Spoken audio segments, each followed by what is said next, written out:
Today we are on the farm of John and Diane Cameron here in Bainbridge, southern Chenango County, New York. And Rob DeClue, area conservationist with the Chenango County Soil and Water Conservation District, will be asking John and Diane and his family some questions about weed management in their cropping and grazing system. A lot of graziers, kind of wrestle with the whole issue of weed management in terms of how it's going to affect the success of their efforts and the performance of their animals, especially like dairy animals that have a higher nutritional plane. In terms of that topic for your operation here, I mean, what is your definition of a weed? A weed is probably, what's left over, which the cows will not eat, or something that invades the field, and they won't eat it. I mean, dandelions and milkweeds are both. They continue to get worse, and they take up a lot of space, and they're not very.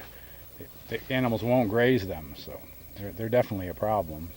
So again, in a grazing context where the animals are basically eating their own feed versus a field that's a hay field that's mechanically harvested, you've got a plant in maybe the same plant in either situation, but if it's a problem in your hay field, is it necessarily a problem in the pasture? It's probably more of a problem in the pasture, being it's not mixed up and won't be eaten, where the hay field it would be mixed in or chopped for silage or baleage, or where in a pasture they select what they eat, and when it's done rotationally, the animals are moved, and them species are still left there. So okay, so maybe some other factors come into play in terms of whether they can eat a particular plant that ordinarily you wouldn't think is desirable in a hayfield, like stage of growth, if it's young and tender versus if it's mature and more stemmy.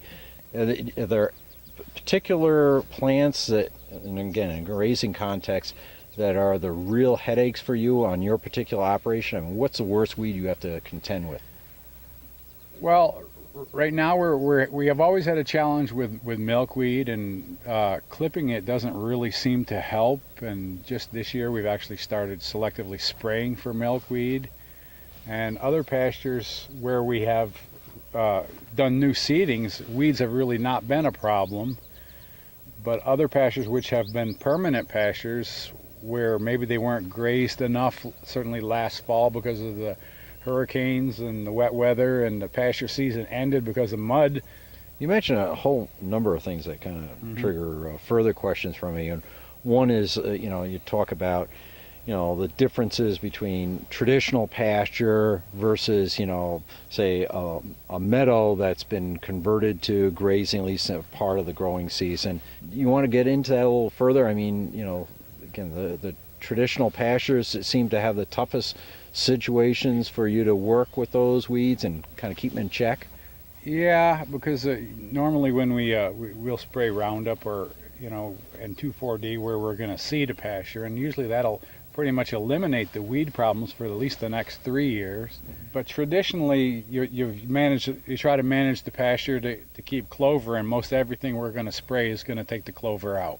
Okay, so one of the other points that you brought out is that when you basically reestablish a new seeding in an area that's basically going to be grazed at some point, what approach do you use, and how do you think that affects your ability to control the weeds, either existing or future weeds? Do you conventionally fit up the ground, plow and disc and harrow, or do you use some less invasive tillage or no-till? Well, traditionally in the past, all the pasture reseeding we've done has been no-till, and most successfully, would be sprayed in the fall and no-tilled in the spring. And then last year we did some grazing corn, which is tillering corn, and we used the corn herbicide. But all our pastures, they're all done, no-till. We don't, and we've had good success doing that. So. Again, you mentioned that at this point, you basically establishing new seedings or reinvigorating, maybe weak stands with a no-till drill. Do you feel that that has any benefit in terms of avoiding scratching up, say, through conventional approaches to preparing a seed bed, where there's what they call weeds in the seed bank there from prior years of buildup and stuff like that? Yeah, I mean, I would. First, we wouldn't have the time to plow up, pastures, and I think with using no-till, I mean, really, the weed bank isn't the issue, where it definitely would be if we would plow it. But between erosion and rocks and time, we just wouldn't have the time to do it any other way than no-till, and we wouldn't do it. So.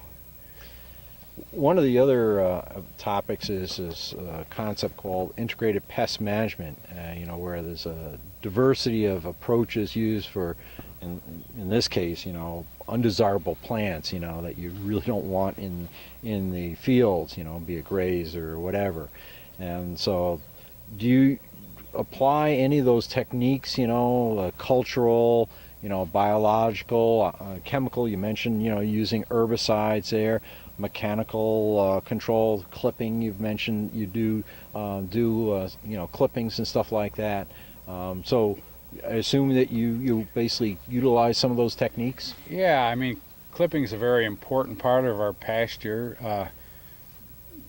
You normally find in the springtime when we pasture cattle, they can keep ahead of the paddocks at a very successful rate and do it very good. And then when you get to early June, they grow so fast and they'll head out. So that's been a challenge there. When it heads out, the cattle just don't like to eat it. But so it sounds like, when you decide to clip a particular field, it's not necessarily exclusive for weed control. It's kind of resetting the vegetative state of the desirable plants that you want your animals to basically forage on.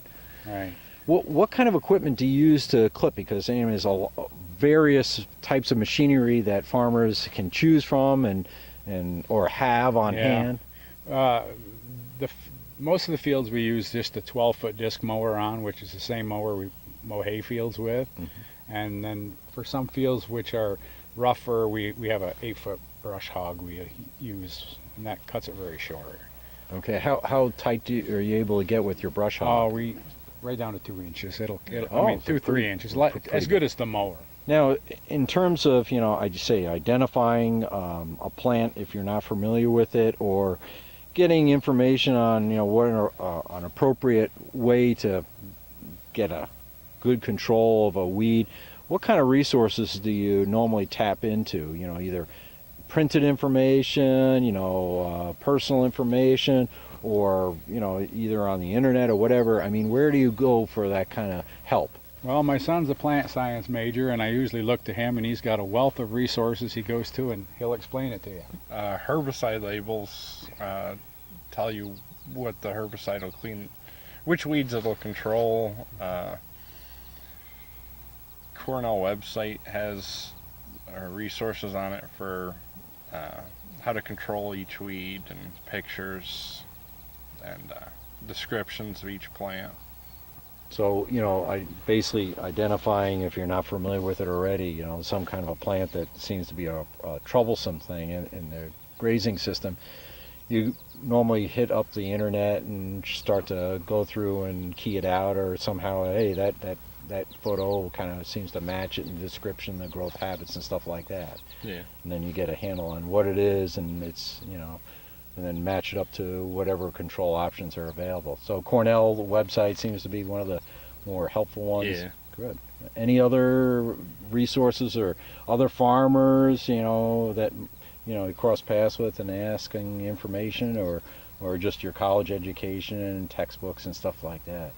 Just well, part of it's other people's experiences with weed control, and then part of it's just learning for yourself. Have you seen a change in the weed composition, or the type of weeds, or how vulnerable or prolific they might be, compared from the older approach to grazing to the current more intensive approach, or not? I'm going to say they're probably worse now because we really haven't controlled them, and in the past the pastures were more permanent and they would really chew them down, and then we would clip them once in the summer. We really saw very little weeds, I think. But the pasture never really was very productive. Where today, you know, we're taking cows off and then the weeds continue to grow, and then we're regrazing the field and the weeds continue to grow. The worst thing to do is, you know, have a pasture with weeds and don't clip it for a year or two, and then you will have a big problem. Have you ever attempted to spot spray or felt the need to spot spray where you've got an isolated infestation of a weed that you don't Yeah. want to? I think we just have started spraying pastures. You're familiar, there's one approach to using an herbicide selectively, and that's what they call wick applicator. Yeah. It's, you know, on the front of say a four-wheeler or a small horsepower tractor, you know, getting something tall like thistle or milkweed where it's above the canopy of the desirable plants, and you know, seems to be another technique or Yeah. tool to use. So. I don't know, we have a spot sprayer on a four-wheeler that we do use, and we've sprayed underneath electric fence, and that's something that needs to be redone a few times during the summer. Is there any particular tips or suggestions that you might want to offer that I haven't asked through questions to the audience to help them on this topic of weed management? I don't know, I think the best thing to do is, you know, to learn from other people and your neighbors, and try something on your farm and see if it works. There's no better way to do it than that, you know, and try something different, you know. And So basically do a little experimentation on a new technique that you haven't tried Yeah. before, see how it pans out. If it's good, you can expand upon it. If it isn't, you just reject it and go on. Right. Don't try to turn your whole grazing program over in 1 year. Try a little segment. If that works, then continue, make another segment next year and continue it that way, rather than to go whole hog and start the whole program from ground zero. As it sounds like Because if it doesn't work for you, you're not going to be happy. So. and reduces your risk if you start small. Right. Well, thank you all for your time and effort and all the information that you've been able to share with myself and the audience here. We hope you have a great season and are able to keep on top of those weeds.